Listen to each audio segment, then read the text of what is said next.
আমাদের ভাগ্য নির্ধারণ হয় শবে বরাতে না শবে কদরে? মাশাআল্লাহ, এলাকা মানুষটা সঠিকটা জানেন, বোঝা গেল। সারা দেশের মানুষ তো জানে ভাগ্য নির্ধারণ হয় শবে বরাতে। ভাইরা আমার, কোরআনে হাকিমে সূরা দুখানের 3 এবং 4 নম্বর আয়াত যদি আপনি দেখেন, আল্লাহ বলেছেন, আমি নিশ্চয়ই কোরআনকে নাজিল করেছি, অবতীর্ণ করেছি একটি বরকতময় রাতে। কোন রাতে বরকত নাজিল করেছেন আল্লাহ তাআলা? বরকতময় রাতে কোরআন নাজিল করেছেন আল্লাহ বলেছেন। আর এই বরকতময় রাতটা কোন রাত যে রাতে কোরআন নাজিল হয়েছিল? শবে কদর। কোন সন্দেহ আছে? কারণ কোরআনের আরেক আয়াত বলছে, ইন্না আনসালনাহু ফি লাইলাতিল কদর, আমি কোরআনকে নাজিল করেছি যে রাতে, সেটা হলো লাইলাতুল কদরে। তাহলে লাইলাতুল কদরে আল্লাহ কোরআন নাজিল করেছেন। আর সূরা দুখানে বলেছেন, আমি একটি বরকতময় রাতে কোরআন নাজিল করেছি। তাহলে এখানে বরকতময় রাত বলতে যে লাইলাতুল কদরকে বোঝানো হয়েছে, সেটা দিনের আলোর মতো পরিষ্কার, ঠিক কি না বলেন? এরপরে আয়াত আল্লাহ বলেছেন, ফিহা ইউফরাকু কুল্লু আমরিন হাকিম, এই বরকতময় রাত যে রাতে কোরআন নাজিল হয়েছে, অর্থাৎ লাইলাতুল কদর, সেই রাতেই সমস্ত গুরুত্বপূর্ণ হিকমাপূর্ণ বিষয়গুলো সব ধার্য হয়ে থাকে, নির্ধারণ হয়ে থাকে। এই আয়াতের আলোকে বোঝা যায় মানুষের ভাগ্য সারা বছরের যেটি লিপিবদ্ধ হওয়ার কথা, সারা বছরের যে বাজেট হওয়ার কথা, সেটা হয়ে থাকে লাইলাতুল কদরে, শবে কদরে। মধ্য শাবানের রাত, এ রাতে আল্লাহ তাআলা মানুষকে সাধারণ ক্ষমা ঘোষণা করেন।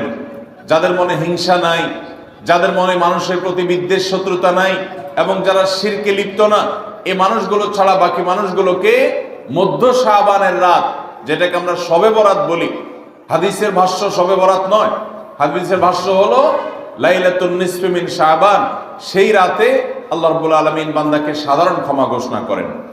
এটা একটা ভিন্ন বিষয়, কিন্তু বছরের সবচেয়ে শ্রেষ্ঠ রাত হলো লাইলাতুল কদর, যেই রাতে আল্লাহ তাআলা বান্দার ভাগ্য ঠিক করেন। এই রাতে যে ভাগ্য আল্লাহ নির্ধারণ করে থাকেন, সেই নির্ধারণটা যেন আমাদের অনুকূলে হয়, সেই নির্ধারণটা যেন আমাদের জন্য কল্যাণকর হয়। আল্লাহ যেন আমাদের ভাগ্যে ভালো কিছু লেখেন, খারাপ কিছু যেন না লেখেন। আল্লাহ যেন তাকদীরে আমাদেরকে ভালো কিছু দেন, মন্দ কিছু থেকে বাঁচিয়ে রাখেন। সেজন্য আমরা সবাই কামনা করি কি করি না?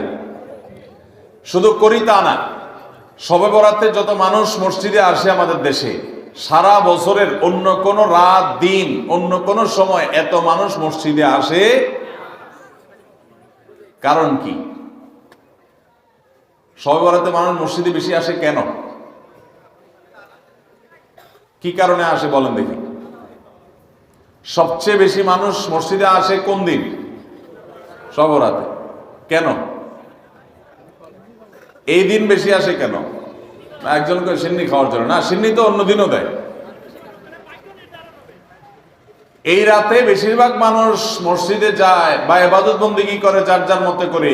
বেশিরভাগ মানুষের ধারণা হলো যে এই রাতে ভাগ্য ঠিক হয়।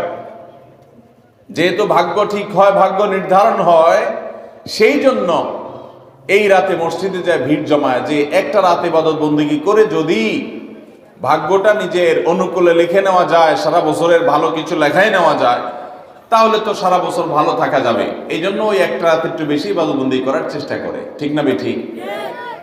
ভাইরা আমার, প্রথম কথা হলো ভাগ্য নির্ধারণ এই রাতে নয়, বরং লাইলাতুল কদরে হয়। দ্বিতীয় কথা হলো ভাগ্য নির্ধারণের জন্য একটা রাত মসজিদে গিয়ে ইবাদত বন্দেগী করলেই আমার ভাগ্য নির্ধারিত হয়ে যাবে বা ভাগ্য ভালো কিছু লেখা হয়ে যাবে ভাগ্যে, এরকম কোনো কথা কোরআন বা হাদিস থেকে পাওয়া যায়? কোরআন হাদিসে কি পাওয়া যায়?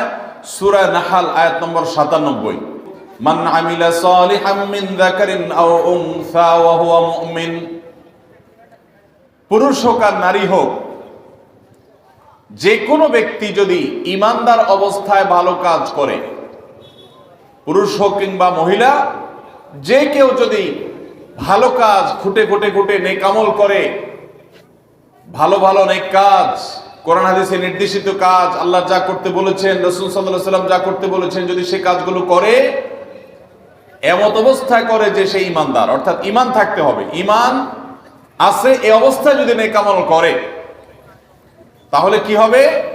আল্লাহ বলেছেন ফালানুহিয়ান্নাহু হায়াতান তাইয়্যিবাহ, তাহলে সেই পুরুষ সে নারীকে আমি পবিত্র জীবন দান করব। কি জীবন দান করবেন বলছেন আল্লাহ? পবিত্র জীবন দান করবেন। এই পবিত্র জীবনে মানুষ সুখী থাকবে, এই পবিত্র জীবনে মানুষ সমৃদ্ধ থাকবে, এই পবিত্র জীবনে মানুষ ভালো থাকবে, নেক থাকবে। এবং এই ইমানদার নারী পুরুষরা যদি নেক আমল করে, ভালো কাজ করে যদি সব সময়, তাহলে সেক্ষেত্রে আল্লাহ বলেছেন তারা যে ভালো কাজ করেছে ওইটা সবচেয়ে উত্তম বিনিময় আমি তাদেরকে দান করব।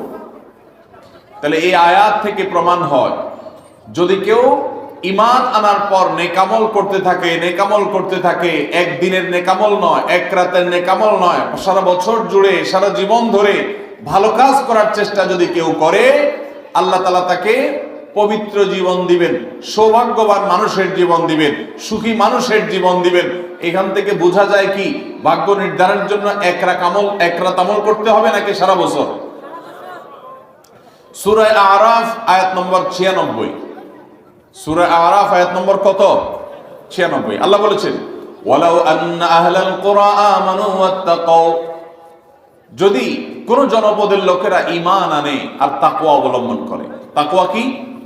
তাকওয়া হলো আল্লাহর ভয়ে সে আল্লাহর নির্দেশগুলো মানে আর হারামগুলো বর্জন করে। এরকম যদি কেউ করে, লাফাতাহনা আলাইহিম বারাকাতিম মিনাস সামাই ওয়াল আরদ, আল্লাহ বলেছেন তাহলে ওই ব্যক্তিকে আসমান এবং জমিন থেকে সমস্ত বরকত সমূহের দুয়ার সবগুলো তার জন্য খুলে দেওয়া হবে। তাহলে বোঝা গেল মানুষের জীবনে বরকত নাজিল হবে, মানুষ সুখে থাকবে, ভালো কিছু তার তাকদিরে লেখা হবে। তখন যখন বান্দা নেকামল করে, যখন বান্দা গুনাহ থেকে বাঁচে, তাকওয়া অবলম্বন করে, তখন তার ওই এক রাত্রে গিয়ে আলাদা কিছু দোয়া বা বিশেষ পদ্ধতির কোনো জিকির আজকার এটা প্রয়োজন হয় না, বরং সে সারা বছর জুড়ে আল্লাহ তাআলা তার নসিবে ভালো কিছু লেখেন যদি সে বছর জুড়ে সারা জীবন ধরে নেকামল করে গুনাহ থেকে বাঁচে। ভাইরা আমার, আপনাকে আল্লাহ তাআলা কোন কলকারখানার মালিক বানিয়েছে, কোন মিল ইন্ডাস্ট্রি আছে আপনার। ধরুন আপনার বাসায় দুটা মেশিন আছে, সেলাই মেশিন আছে। আপনার যেই মেশিনটা ভালো, এটা দিয়ে আপনার কাজ হয়, প্রোডাকশন হয়, ওই মেশিনটাকে তেল মোবিল আপনি ঠিক মতো দিবেন কি দিবেন না? যেহেতু ওইটা সার্ভিস দেয় আপনাকে, ওখান থেকে আপনার প্রোডাকশন হয়, ভালো কিছু অর্জিত হয়, সেজন্য আপনি অটোমেটিকলি সেটার জন্য বিদ্যুৎ সাপ্লাই দিবেন, গ্যাস লাগলে গ্যাসের সাপ্লাই যে মেশিনের জন্য দরকার সেটা দিবেন, তেল মোবিল যা যা দেওয়া দরকার সেটা দিবেন, নষ্ট হলে সাথে সাথে ওটা ঠিক করাবেন, যা যা দরকার সব ব্যবস্থা আপনি করবেন। কারণ মেশিনটা আপনার প্রোডাক্টিভ, মেশিনটা আপনার প্রোডাকশন দিচ্ছে, এখান থেকে ভালো কিছু পাওয়া যাচ্ছে, সেজন্য আপনি এটা দিবেন। আরেকটা মেশিন যদি হয় যে মেশিন থেকে আপনার কোনো সার্ভিস আপনি পান না, প্রোডাকশন দেয় না, মেশিনটা নষ্ট হয়ে অকেজো হয়ে পড়ে আছে, তাহলে ওই মেশিনে কি আপনি বিদ্যুৎ সাপ্লাই দিবেন? ওখানে কি আপনি অন্য যা দরকার আছে তেল মোবিল নিয়মিত দেওয়া, এগুলো কি আপনি করবেন? করবেন না। হ্যাঁ, ওইটার জন্য মাসে মাসে কিস্তি যদি দেওয়ার দরকার হয়, আগে থেকে কিনা থাকে, তাহলে আপনি হয়তো কিস্তি পরিশোধ করবেন। অন্য কিছু আগে থেকে করা দরকার আছে সেটা আপনি করবেন। আল্লাহ রাব্বুল আলামিন ঠিক একইভাবে তার যে বান্দারা তার অনুগত থাকে, তাকে অবলম্বন করে, হারাম থেকে বাঁচে, গুনাহ থেকে বাঁচে, ফরজ কাজগুলো করে, আল্লাহ তাআলা তার সেই বান্দাদের জন্য ভালো কিছু তাদের তাকদীরে লিপিবদ্ধ করেন, তাদের জন্য নসিবে ভালো কিছু রাখেন, তাদেরকে সুখের জীবন দান করেন, সৌভাগ্য দান করেন। আল্লাহ তাআলা প্রকৃত প্রশান্তি মনের সেটা দান করেন আল্লাহর ঈমানদার এবং নেককার বান্দাদেরকে, আমলে সালেহ করানোওয়ালা বান্দাদেরকে, মুত্তাকি পরহেজগার বান্দাদেরকে। আর যারা আল্লাহর এই আনুগত্য করে না, যারা আল্লাহ রাব্বুল আলামিনের প্রতি ঈমান আনে না, যারা নেক আমল করে না, যারা তাকওয়া অবলম্বন করে না, এই মানুষগুলো তাদেরকে আল্লাহ তাআলা ওই দুনিয়াতে বেঁচে থাকার জন্য, দুনিয়া সিজনুল মুমিন ওয়া জান্নাতুল কাফির হাদিসে আসছে, দুনিয়া হলো ঈমানদারের জন্য জেলখানা আর কাফেরের জন্য, ঈমানদারের জন্য হলো জেলখানা আর কাফেরের জন্য জান্নাতের মতো যা খুশি করতে পারে। আল্লাহ তাআলা তাকে কিছু রিজিক দিয়ে বাঁচায় রাখেন, কিন্তু এই রিজিকের কোনো মূল্য আল্লাহর কাছে নাই। নবী করিম সাল্লাল্লাহু আলাইহি সাল্লাম বলেছেন, যদি দুনিয়া এবং দুনিয়ার মধ্যে যা কিছু আছে এগুলো যদি মাছির ডানার মতো মূল্য রাখতো, তো আল্লাহ তাআলা দুনিয়াতে আল্লাহর প্রতি অবিশ্বাসী কাউকে এক ঢোক পানিও পান করতে দিতেন না। এখান থেকে বোঝা গেল এই দুনিয়া যত কিছু আমরা ভোগ করি, এগুলো আল্লাহ রাব্বুল আলামিনের কাছে এগুলো 2 পয়সার কোনো দাম নাই। বিশেষ করে যারা আখিরাতে বিশ্বাসী না, যারা আল্লাহর প্রতি ঈমান নাই, সে কাফেরদের জন্য এগুলো আল্লাহ তাআলা দিয়ে থাকেন, কারণ এগুলো সামান্য সময়ের ভোগ, অনন্ত অসীমকালের সুখ এবং দুনিয়ার প্রকৃত প্রশান্তি। এটা আল্লাহ শুধু তার ঈমানদার বান্দাদের জন্যই বরাদ্দ করে রেখেছেন। তো এই আয়াত থেকে, হাদিস থেকে বোঝা যায় যে ঈমানদাররা যখন নেক আমল করবে, তাদের জন্য আল্লাহ তাআলা নসিবে ভালো কিছু দিবেন, তাদের জন্য আল্লাহ তাআলা তাদের ভাগ্যে ভালো কিছু দিবেন, তাদের ভাগ্য সুপ্রসন্ন হবে। আর যদি কেউ বদামল হয়, তাহলে আল্লাহ রাব্বুল আলামিন তার জন্য প্রকৃত প্রশান্তি, আসল সুখের ঠিকানা, সেটা আল্লাহ তাআলা তাদেরকে কখনো দিবেন না। মুহতারাম হাজরিন, অতএব আমরা যদি চাই আমাদের ভাগ্যে ভালো কিছু লেখা হোক, তাহলে প্রথম কাজ করতে হবে, আমাদেরকে নেক আমল করতে হবে। ঈমান আনার পর কি করতে হবে? নেক আমল করতে হবে। আল্লাহ আমাদের সবাইকে সে তৌফিক দান করুন।